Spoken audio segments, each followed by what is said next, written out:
Reflect Tamil Nadu செய்திகளுக்காக செய்தி வாசிப்பவர் பாரதி கண்ணையா. அக்ரகாரம் மலையில் தீ வைத்த மர்ம நபர்கள். 2 நாட்களாக பற்றி எரியும் காட்டு தீ. தீ வைத்த மர்ம நபர்கள் மீது நடவடிக்கை எடுக்க கோரிக்கை.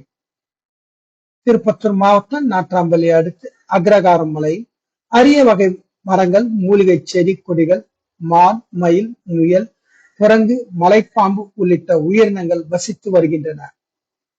இந்த நிலையில் கோடை காலத்தில் இங்குள்ள மலை அடிவாரத்தில் உள்ள பகுதிகளில் சமூக விரோதிகள் சிலர் மது அருந்திவிட்டு புகைப்பிடித்து அதை அணைக்காமல் போட்டு விடுவதால் சருகுகள் மூலம் தீப்பற்றி மலமளவென தீ பற்றி எரிய தொடங்கியுள்ளது. இதில் அரிய வகை மரங்கள், மூலிகை செடிகள் எரிந்து நாசமானது. மேலும் தீ மலமளவென பரவி மலையின் உச்சி பகுதி வரை சென்றது. பல்வேறு மரங்கள், மூலிகை செடிகள் எரிந்து நாசமானதாக கூறப்படுகிறது. மேலும் இதுபோல் காட்டுப் பகுதிக்கு தீ வைக்கும் மர்ம நபர்களை கண்டறிந்து அவர்கள் மீது உரிய நடவடிக்கை எடுக்க வேண்டும் என அப்பகுதி பொதுமக்கள், சமூக ஆர்வலர்கள் கோரிக்கை வைக்கின்றனர் என்பது குறிப்பிடத்தக்கது. திருப்பத்தூர் மாவட்டத்திலிருந்து எமது சிறப்பு செய்தியாளர் நா. வெங்கட்.